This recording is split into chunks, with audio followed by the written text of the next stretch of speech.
India गठबंधन लड़ेगा 2027 में। 2027 के चुनाव के लिए अखिलेश यादव ने अभी से ही बिगुल फूंक दिया है। सपा प्रमुख ने साफ कर दिया है कि 27 का चुनाव गठबंधन के साथ लड़ा जाएगा और जीता जाएगा।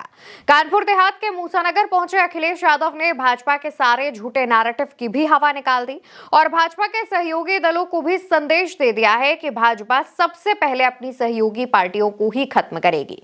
दरअसल कानपुर देहात के एक निजी स्कूल में स्वर्गीय मुलायम सिंह यादव की स्मृति में एक सभागार का निर्माण किया गया, जिसका शिलान्यास करने पहुंचे सपा प्रमुख ने भाजपा पर निशाना साधने के साथ साथ भाजपा की मुश्किलें भी बढ़ा दी हैं। सपा प्रमुख अखिलेश यादव ने विपक्ष के दलों से अपील करते हुए कहा है कि आप सब एकजुट होकर अभी से ही काम पर लग जाएं।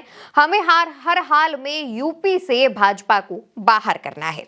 दोस्तों, आप समाजवादी पार्टी की रणनीतियों को समझिए। 2027 के चुनावों में आपको और हमको लग रहा होगा वक्त है, लेकिन जो पार्टियां चुनाव लड़ती हैं उनके लिए अब बेहद कम वक्त रह गया है। 2026 में पंचायत चुनाव होने हैं, जो कि 27 का सेमीफाइनल कहे जा रहे हैं। ऐसे में 26 के पंचायत चुनाव को लेकर के भी जो तैयारियां हैं वो हो रही हैं। जो पंचायत लेवल पर चुनाव होंगे उसमें भी समाजवादी पार्टी सिंबल देगी या फिर अपना कैंडिडेट उतारेगी या फिर जो भी होगा उस पर भी रणनीतियां बन रही हैं और अभी से ही रिपोर्ट तैयार की जा रही है कि किस विधानसभा क्षेत्र में किस नेता को टिकट दिया जाना है, कौन नेता है जो जनता के बीच मौजूद रहकर काम कर रहा है, कौन है जो सिर्फ टिकट के लिए लखनऊ तक चक्कर लगा रहा है। तमाम चीजों को देखा जा रहा है, परखा जा रहा है और इसकी रिपोर्ट तैयार की जा रही है। वहीं अगर हम 27 के विधानसभा चुनाव पर बात करें तो 2027 का विधानसभा चुनाव इस बार बहुत ज्यादा कड़ा मुकाबला होगा सभी पार्टियों के लिए।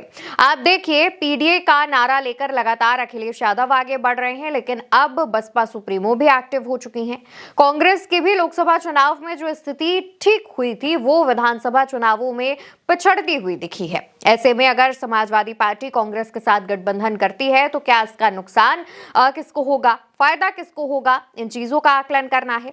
अखिलेश यादव ये भी देखना चाहते हैं कि 403 विधानसभा सीट वाले राज्य उत्तर प्रदेश में अखिलेश यादव करीब 350 सीटों पर चुनाव लड़ेंगे तो सहयोगी दलों में से किस दल को कितनी सीटें देनी है। अगर हम 2022 के विधानसभा चुनावों की बात करें तो तब तकरीबन 345 के आसपास अखिलेश यादव ने इन सीटों पर चुनाव लड़ा था और बाकी की जो सीटें हैं वो अपने सहयोगी दलों को के लिए छोड़ दी थी और इसमें छोटे छोटे सहयोगी दलों ने अपने हिसाब से सीटों का बंटवारा करके चुनाव लड़ा था।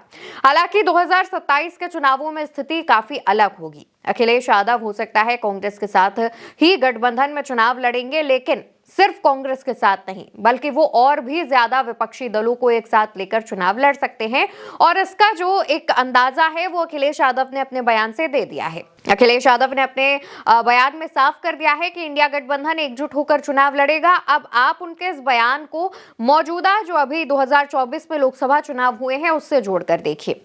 अखिलेश यादव कांग्रेस के साथ गठबंधन करके चुनाव लड़ते हैं, लेकिन एक सीट ममता बनर्जी की पार्टी टीएमसी के लिए भी छोड़ देते हैं और ऐसा ही कुछ हो सकता है आने वाले समय में अखिलेश यादव यूपी में भी करें, जहां पर वो कांग्रेस के साथ तो चुनाव लड़े ही, लेकिन बाकी के जो छोटे दल हैं या फिर बाकी राज्यों के जो दूसरे बड़े दल हैं उनको साथ लेकर के चुनाव लड़ें और इसमें कांग्रेस के अलावा कई और दलों की भागीदारी समाजवादी पार्टी और विपक्षी गठबंधन को मजबूत करेगी, उनकी एकता को मजबूत करेगी।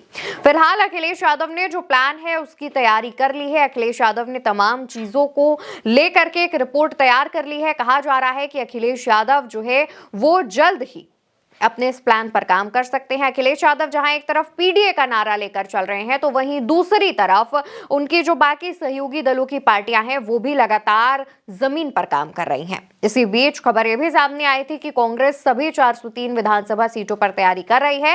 इसके पीछे का मतलब यह है कि जिन सीटों पर कांग्रेस चुनाव नहीं लड़ेगी वहां पर वो समाजवादी पार्टी को सीधे तौर पर सपोर्ट करेगी और अभी से किया जा रहा काम समाजवादी पार्टी और कांग्रेस दोनों के पक्ष में माहौल बनाएगा और सेम ऐसा समाजवादी पार्टी भी कर रही है। समाजवादी पार्टी के जितने भी कार्यकर्ता हैं अभी से ही सभी 403 विधानसभा सीटों पर तैयारी कर रहे हैं, जिससे आने वाले समय में किसी भी सीट पर कोई भी चीज अधूरी ना रह जाए।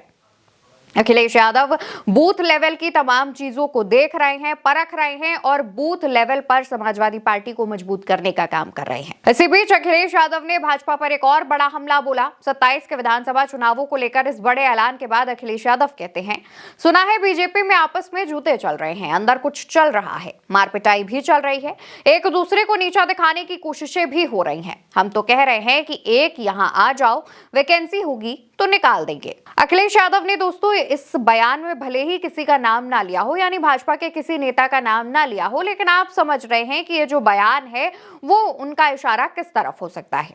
आप भी जान रहे हैं केशव प्रसाद मौर्य के मुख्यमंत्री की जो चर्चाएं हैं वो चल रही हैं। उनके नाम के नीचे मुख्यमंत्री का जो टैग है वो लगाया गया था, जिसके बाद से कहा जा रहा है कि भाजपा में अब सीएम की कुर्सी को लेकर के घमासान मचा हुआ है और उस पर अखिलेश यादव ने मजे लेते हुए कह दिया है कि हम एक वैकेंसी बचाकर रखेंगे, जिससे आना हो आ जाए। अब अखिलेश यादव का ये जो खुला ऑफर है वो केशव प्रसाद मौर्य को लेकर देखा जा रहा है। बिहार चुनावों के दौरान जब पटना एयरपोर्ट पर अखिलेश और केशव प्रसाद की मुलाकात हुई थी, उस दौरान भी ये चर्चाएं खूब तेज हुई थी। हमने भी आप तक पहुंचाई थी ये बातें कि केशव प्रसाद मौर्य को उतनी ज्यादा जो तरजीह है वो भाजपा में नहीं मिल रही है, जिसकी वजह से वो अपनी अलग राहें भी तलाश सकते हैं।